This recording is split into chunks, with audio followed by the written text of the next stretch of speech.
Welcome back to Prairie Wings. I'm Merle, and today I get to work on a 69 Chevelle. Love these old cars, love the classic look of the factory rim, and heck, why not wrap them in some BF Goodrich radial TAs? Now, the thing is we want to keep the look of these rims. How do we upgrade the brakes on this thing? It's got drum brakes on it to a cost-effective disc brake that these rims will still fit over. Let's take a look.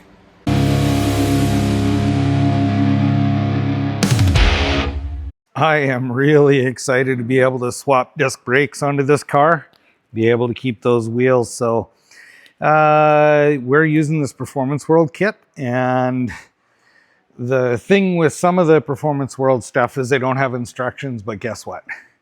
Haha, these ones have instructions. I'm still going to do a video on this. I'm going to get this unboxed. We have a bunch of parts in here. So caliper mounts.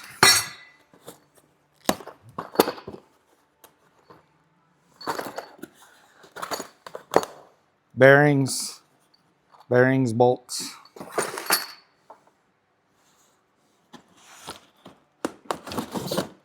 Assuming this is going to be a caliper.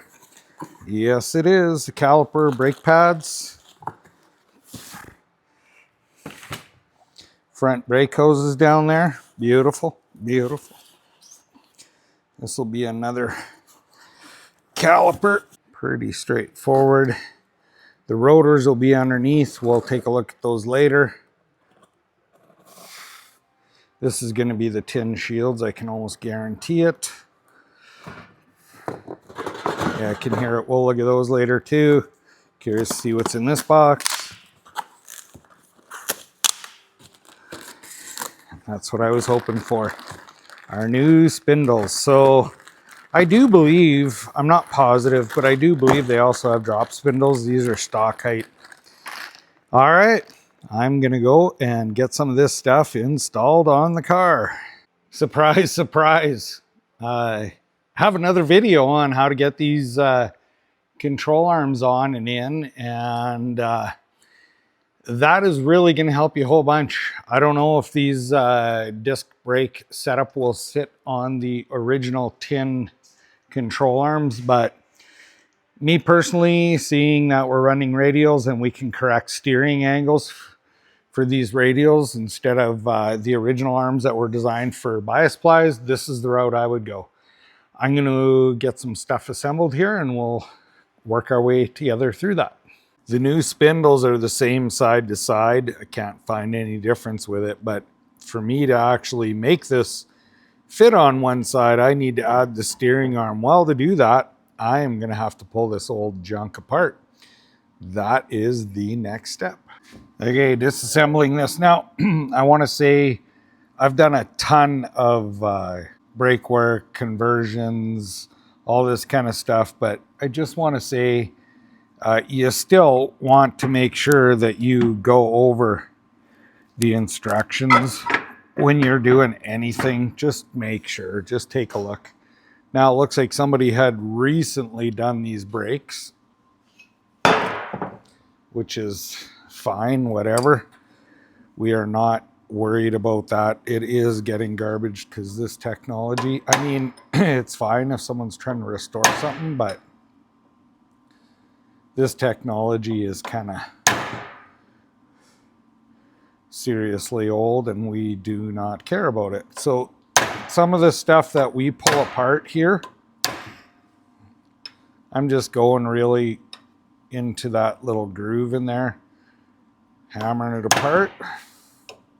This bearing has no preload on it. We'll go over that, I guess, when that time comes.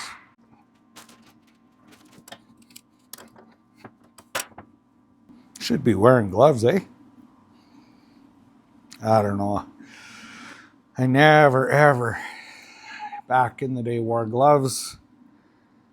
Now that I do more of this, I do wear gloves. And I don't wear gloves. It just depends on where my mind is. Today it wasn't in the right spot, obviously. So we got to get these out. It's going to require us using a 3/4 inch wrench and socket. Just clears the park brake arm, just.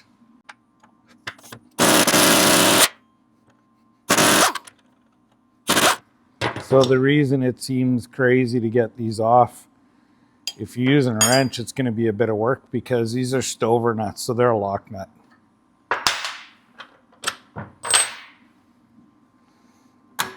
I'm not sure if we have new bolts. I'm assuming we will with this because everything's going to be a different thickness, but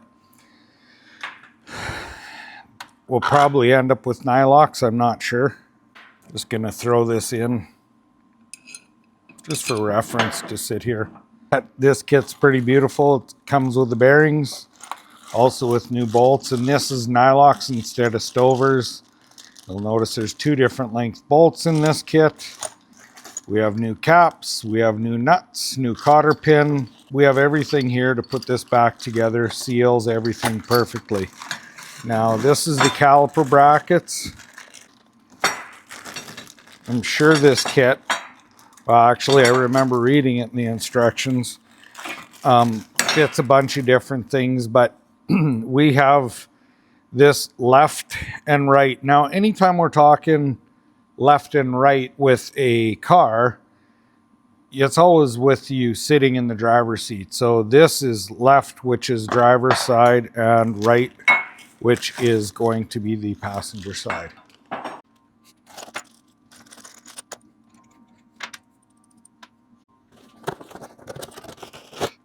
We're also going to need these tin shields.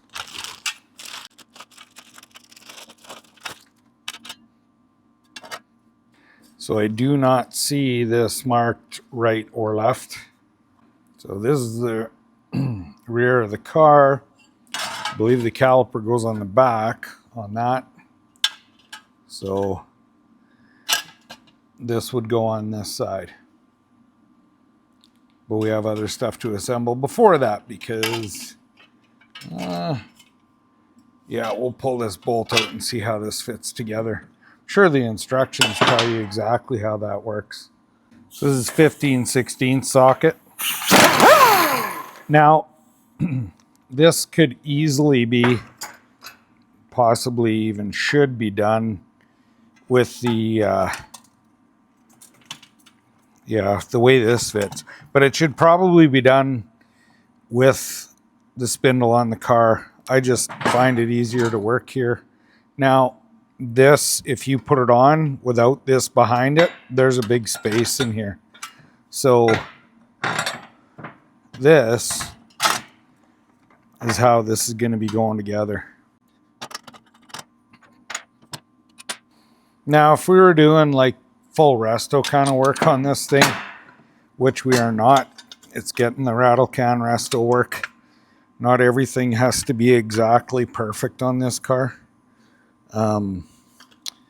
We'd be sandblasting and powder coating or painting some of these parts.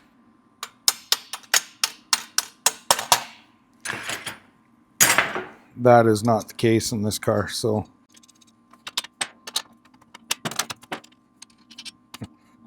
Yeah, I put the bolts in backward. If you look here, the arm that goes to the front, this is quite a bit thicker than the back arm. So I'm just going to take the bolt from the other side so I don't have to pull everything apart. That looks a lot nicer here. And again, man, that bolt is quite long, but it'll be totally fine.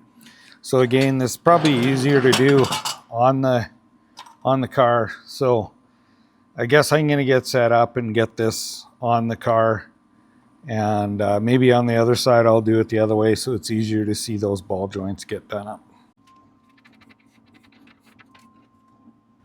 Probably use the pliers, it'll be easier on your hands doing that.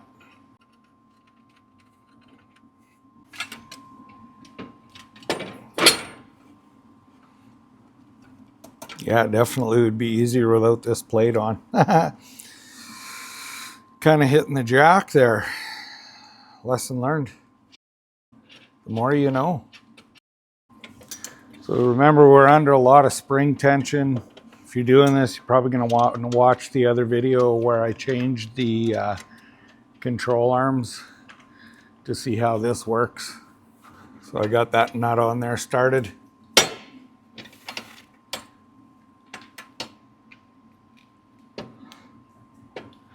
that lined up.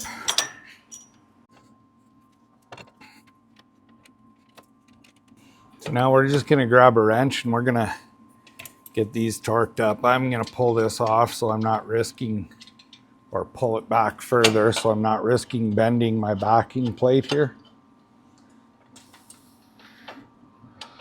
because it is touching the jack. So the top one here is a 3/4 inch wrench. I'm betting the bottom one is a 15er. I'm done fighting with this. This is really going to make this car a nice car to drive. It's going to stop way better. Pretty sweet. We'll just snug this up for now, and then we'll look up the torque specs and we'll torque this all up.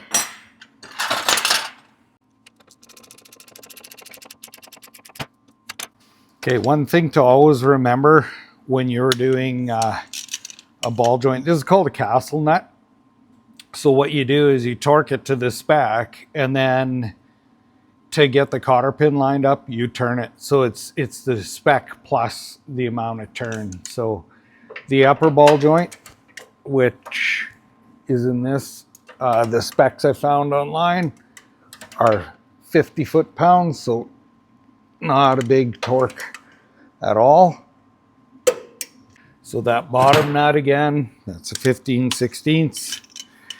This one is calling for 80 foot-pounds. Now we might end up with some problems trying to get to that one.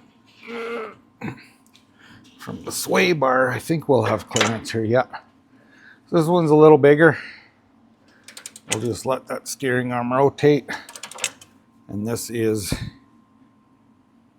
80 foot-pounds. And then we'll take a look and see. So the top one, the cotter pin looks like it'll go in, as well as the bottom one. That's pretty fluky. This is a pet peeve of mine, is when the manufacturers put this together, they bend the cotter pins over. Yeah, I don't know why they have to bend it so much, because it makes it suck to get through. When I put cotter pins in, I try and put the round side to the back so that it's easier for me to get them out later. We'll add some grease there. Looks beautiful. And this top one's bent up. I'm gonna have to just, I don't know, tap it in.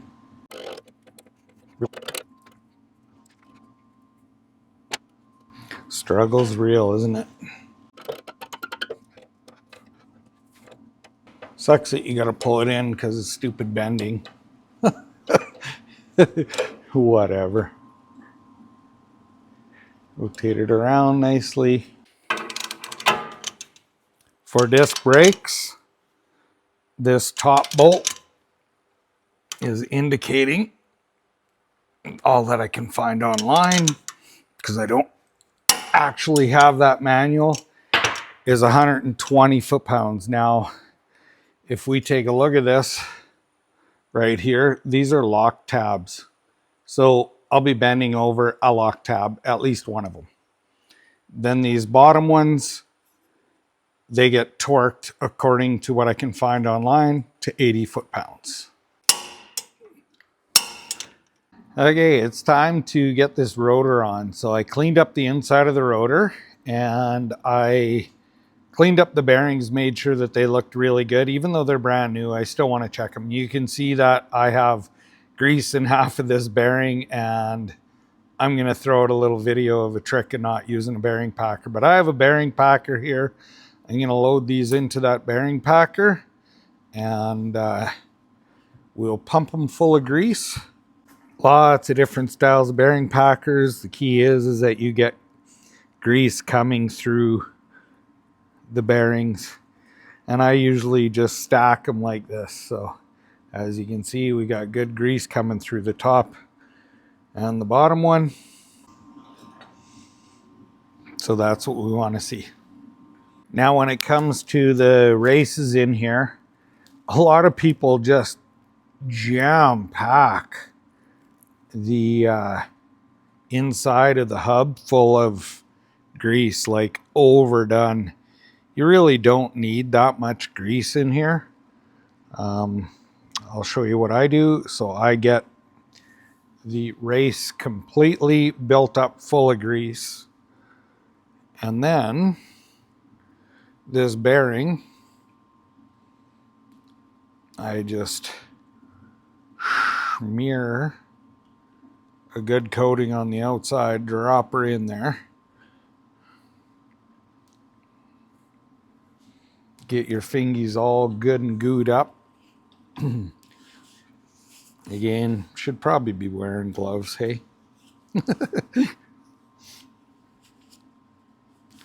We'll be brake cleaning everything up here. These surfaces, you want to make sure when you get this all done that these surfaces are all very clean. Now, before you actually do this, you're going to want to make sure that the bearings, you test them on the spindle and make sure they're the right size. So what I am going to do here is have that all greased up. I have the seal now. Some seals have a spring on the inside. This one doesn't. If it has a spring on the inside, you want to fill the seal with grease. It'll actually help hold that spring on. Now you can use a driver to put this in, but really it's not a very hard job to do without a driver. You just want to make sure that you get it going nice and even. That is not even. There we go. And when you're doing it, you want to work it around real nice.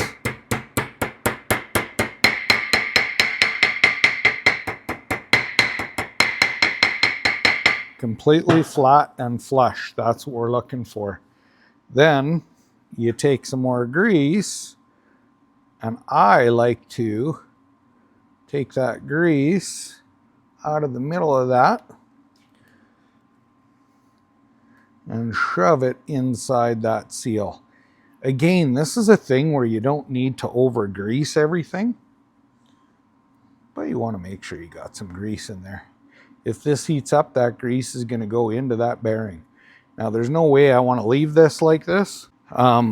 We'll wipe it up, but then I take some grease and I go to the bottom of this bearing. You're going to find that there's quite a bit of grease pushed out from you putting the bearing in. Usually all you need is a little fingerful like I showed you, and pull that grease up to that bearing. Make sure the bearing is seated in there. Give this a clean. We don't want to have just a big dirt pile on the back of this from all the brake dust and everything. And for that part, that is done. Next thing that I want to do is I'm just going to take a real light coating of grease. Very light. I'm going to just put a little bit of lube on that where the bearing rides in the back here. Throw a little bit up front here where this bearing rides. And I have also taken and filled the front race in this rotor. So this is completely filled. I've coated the outside of this bearing. I'm going to shove it in there. Now I want to take all this grease that's squeezed out everywhere and squeeze it back into that bearing. Now, I've seen it many times. I've done this for many years, and I have never seen the need. I could be totally wrong. Let me know if I'm totally wrong. But I have never seen the need to have grease falling out of this thing everywhere. And when I pull it apart, I have found these where it's done this way, because I've actually done brake jobs and grease jobs like this and had to do it multiple times on customers' cars over the years because they owned their cars so long and had to redo it. Never had a problem with setting this up the way I am here. Now this kit comes with a new set of washers as well as new nuts. This is actually a really nice kit. Okay, when you're setting up tapered roller bearings like this, you really want these bearings, first of all, to be seated like crazy hard. So can I over tighten this bearing in the beginning? Well, I suppose if I was more gorilla than I already am, I probably could, but I want that to be like seriously tight. Now, I'm not a big fan of hearing that brake on there. So this I just took and tweaked it a little tiny bit in the bottom. It was close. If you hear that. So I tweaked it a little bit, got rid of it. So I'm just going to give it a little bit more finger bend here. And now that is free.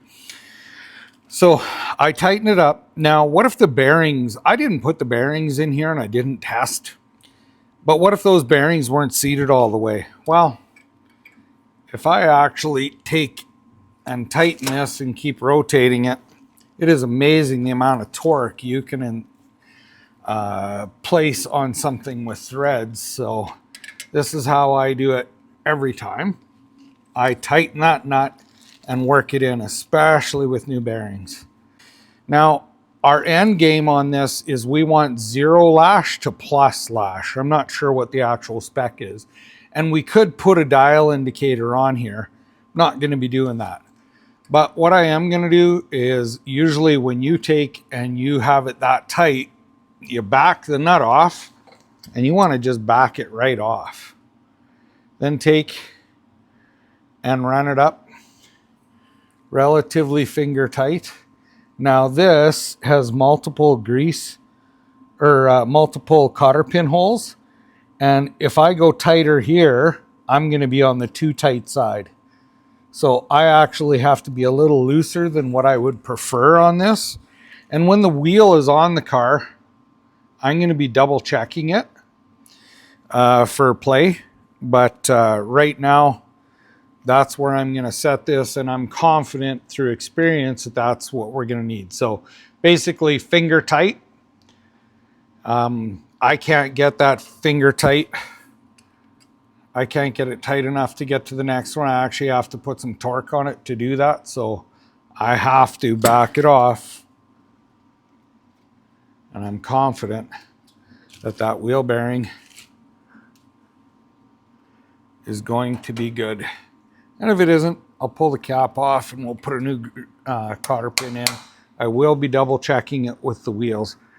To me, it's a little loose, but right now, that's where we're going to leave it.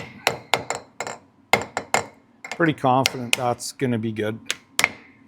Now, there is a tool to install this, which I should go get. Now, modern cars don't usually have this style of wheel bearing. And so many, many years ago, when I first got into this trade, this was a daily practice, doing brakes, repacking wheel bearings. And so I actually bought a set of these drivers, which this is not one of them. And used to use them on occasion, but when I bought those drivers, it was really funny. They were pieces of tubing that were machined.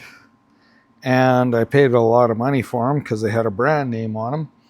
And they usually didn't fit anything. So anyway, piece of tube works. And this one just happened to have been machined for something else.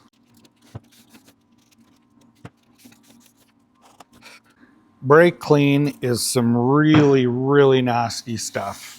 I am gloved up for this. You do not want brake clean on your hands. Just avoid it at all cost. Make sure you're using clean rag when you're doing this too. You do not need oily, greasy crap on your brake pads. That is cleaned and ready to go together.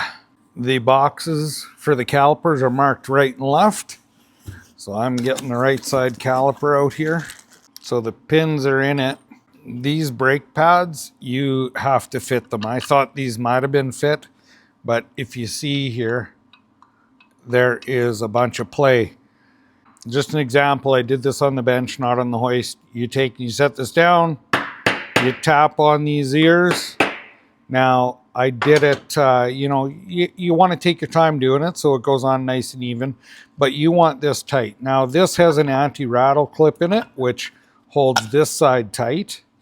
This side here, you want it. Now, I have the top end in, and right now,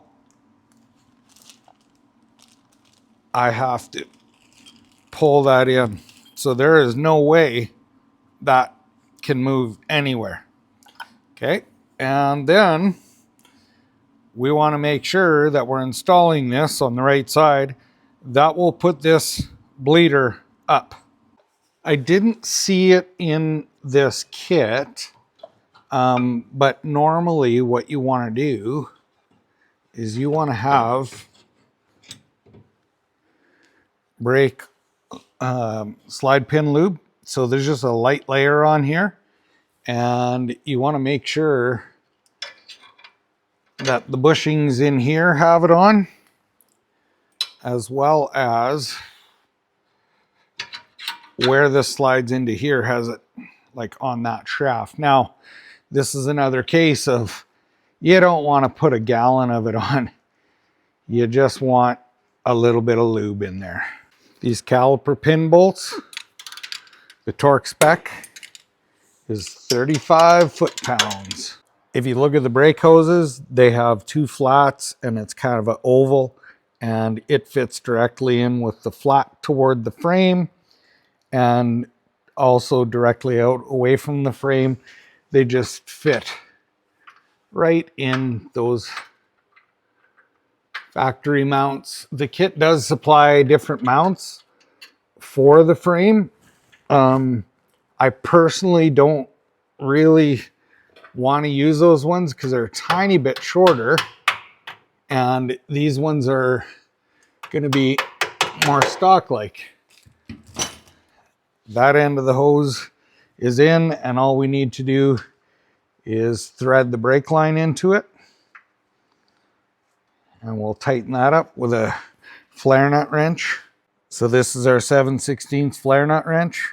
Now, with this in the bracket properly, you don't need a wrench or anything to hold that. Just get it in there, tighten her up. These brake hoses use a Banjo bolt end, so you want to pull the plug out of here. Now, the brake hoses are the same side to side.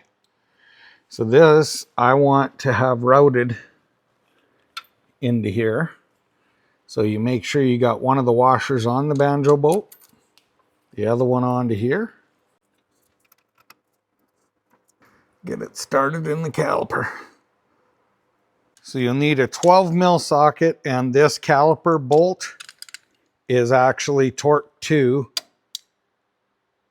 22 foot-pounds. So this is upgraded, I'm assuming, to the newer metric calipers, and that will be the only metric tool that I've ran across so far that you would need. Then what you want to make sure is that you swing this and that we don't have any interference at all with that brake hose. We are good to go. All right, we got the outer tie rod end going back on here, and this is 35 foot-pounds. Now, when I look at it, it does not line up properly. It's actually quite a ways out from the cotter pin hole. So we look if there's any other holes, and no, there is not. So the next step is to actually take and tighten it. And this is going to be quite a bit. Now that is lined up where we can get a cotter pin straight through there. The shadow's kind of weird, but it definitely is lined up straight. Again, when you put a cotter pin in, put it in that it's going to be relatively easy for you to get out. Buzz the wheel nuts on. They're not torqued yet. This is a 3/4 inch socket used on them, and the wheel torque on this car with this steel rim is 70 foot-pounds. Now, if you weren't confident about setting the wheel bearings up, you would leave this dust cap off and put it on at this point. I'm confident this is going to be good, and I've snugged those up, and I'm just going to give it a feel. So I can just feel the wheel bearing have play. If I didn't have play, I'd have to open that and back it off. You do not want your front wheel bearings on these tapered rollers and this hold car tight. So they're perfect. I mean, if I could move the cotter pin hole just a tiny bit and give that a tiny bit more, I'd probably be happier with that, but I can't. So this is absolutely perfect. Hopefully you can see the benefit of putting these brakes on the vehicle. We now have disc brakes on the front of this car, and you're going to have to change your proportioning valve doing this. And if you look in the instructions, you're going to find that if you do rear disc brakes, you got to change your master cylinder and your proportioning valve to a different one. But that information is all online on Performance World. But anyway, this job is done. You can hear the brakes rubbing, but it is ready to be let down, and I'm going to finish tightening up the suspension. And if you don't mind, check out that other video. And if you have any questions about this, please drop those in the comments, and please like, share, and subscribe.